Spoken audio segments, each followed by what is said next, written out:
ಮಸೀದಿ ವಿಚಾರಕ್ಕೆ ಗುಂಪು ಘರ್ಷಣೆ, ತಲೆಗೆ ಹೆಲ್ಮೆಟ್, ಕೈಯಲ್ಲಿ ತಲ್ವಾರ್, ಮಾರಣಾಂತಿಕ ಹಲ್ಲೆ.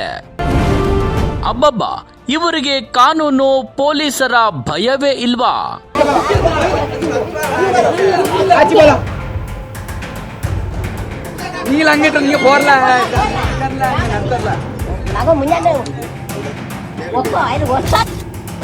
ವೀಕ್ಷಕರೇ, ನೀವಿಲ್ಲಿ ನೋಡ್ತಿರುವ ಈ ದೃಶ್ಯ ಯಾವುದೋ ಸಿನಿಮಾದ ಶೂಟಿಂಗ್ ಅಲ್ಲ ಕಣ್ರೆ. ಅವನೊಬ್ಬ ವೀರ ಬಂದ ನೋಡಿ, ತಲೆಗೆ ಹೆಲ್ಮೆಟ್ ಹಾಕೊಂಡು ಕೈಯಲ್ಲಿ ತಲ್ವಾರ್ ಹಿಡಿದು ಹೆಂಗೆ ಆ ಯುವಕನ ಮೇಲೆ ಹಲ್ಲೆಗೆ ಮುಂದಾಗ್ತಿದ್ದಾನೆ ನೋಡಿ.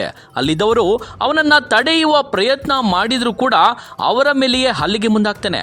ಈ ದೃಶ್ಯ ನೋಡಿದ್ರೆ ಇವರಿಗೆ ಯಾವುದೇ ಕಾನೂನಿನ ಭಯ ಆಗ್ಲಿ ಪೊಲೀಸರ ದಿಗಿಲಾಗ್ಲಿ ಇದ್ದಂತೆ ಇಲ್ಲ. ಅಂದ ಹಾಗೆ ಈ ಘಟನೆ ನಡೆದಿರೋದು ಉಳ್ಳಾಳ ತಾಲೂಕಿನ ಸಜಿಪಡು ಗ್ರಾಮದಲ್ಲಿ. ಇನ್ನು ಈ ಜಗಳ ಯಾಕಾಯ್ತು ಅಂಡ್ ಯಾರ್ಯಾರ ನಡುವೆ ನಡೆದಿದ್ದು ಎನ್ನುವುದರ ಕುರಿತಾದ ಕಂಪ್ಲೀಟ್ ಮಾಹಿತಿ ತಿಳಿಸ್ಕೊಡ್ತಾ ಹೋಗ್ತೀವಿ. ಅದಕ್ಕೂ ಮುಂಚೆ ನೀವಿನ್ನೂ ನಮ್ಮ ಚಾನಲ್ಗೆ ಸಬ್ಸ್ಕ್ರೈಬ್ ಆಗದಿದ್ರೆ ಈ ಕೂಡಲೇ ಸಬ್ಸ್ಕ್ರೈಬ್ ಆಗಿ ಪಕ್ಕದಲ್ಲಿರೋ ಬೆಲ್ ಐಕಾನ್ ಕ್ಲಿಕ್ ಮಾಡಿ.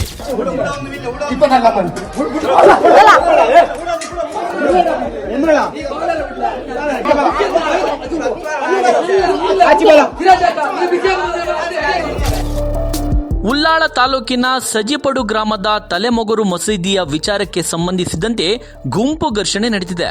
ಈ ಘಟನೆಯಲ್ಲಿ ಕೆಲವರು ಗಾಯಗೊಂಡು ಆಸ್ಪತ್ರೆಗೆ ದಾಖಲಾಗಿದ್ದು, ಘಟನೆಗೆ ಸಂಬಂಧಿಸಿದಂತೆ ಬಂಟ್ವಾಳ ಗ್ರಾಮಾಂತರ ಪೊಲೀಸ್ ಠಾಣೆಯಲ್ಲಿ 3 ಪ್ರತ್ಯೇಕ ಪ್ರಕರಣಗಳು ದಾಖಲಾಗಿವೆ.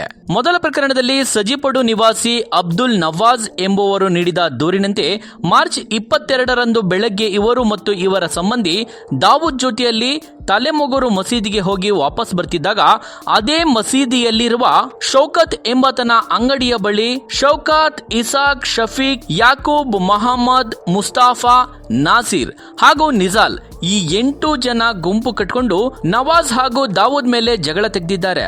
ಮಸೀದಿಗೆ ಹೊಂದಿಕೊಂಡಿರುವ ಅಂಗಡಿಯ ವಿಚಾರದಲ್ಲಿ ತಕರಾರು ತೆಗೆದಿದ್ದಾರೆ.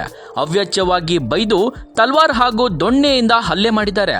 ಪ್ರಾಣ ಬೆದರಿಕೆ ಹಾಕಿದ್ದಾರೆಂದು ದೂರು ನೀಡಲಾಗಿದೆ.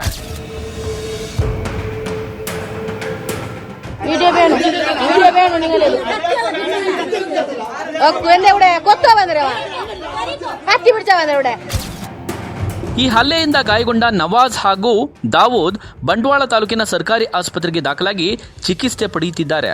ಬಂಟ್ವಾಳ ಪೊಲೀಸರು ಪ್ರಕರಣ ದಾಖಲಿಸಿಕೊಂಡು ತನಿಖೆ ಕೈಗೊಂಡಿದ್ದಾರೆ. ಆರೋಪಿ ಸ್ಥಾನದಲ್ಲಿರುವ ಶೌಕತ್ ಕೂಡ ದೂರು ನೀಡಿದ್ದಾನೆ. ತಲೆಮೊಗರು ಮಸೀದಿ ಬಳಿಯ ಅಂಗಡಿ ವಿಚಾರಕ್ಕೆ ದಾವೂರ್, ಜುಬೈರ್, ಸುದಿದ್ದೀನ್, ನವಾಜ್, ಗಫರ್, ಶರೀಫ್ ಮತ್ತು ಆಶಿಕ್ ಎಂಬುವರು ಪದೇ ಪದೇ ಜಗಳ ಮಾಡುತ್ತಿದ್ದಾರೆಂದು ಆತನು ಕೂಡ ದೂರನ್ನ ನೀಡಿದ್ದಾನೆ. ಒಟ್ಟಾರೆ ಇದೇ ಮಸೀದಿಯ ಅಂಗಡಿ ವಿಚಾರವಾಗಿ ಇವರ ಗುಂಪುಗಳ ನಡುವೆ ಪದೇ ಪದೇ ಘರ್ಷಣೆಗಳು, ಈ ರೀತಿಯ ಜಗಳಗಳು ನಡೆಯುತ್ತಲೇ ಇರುತ್ತವೆ.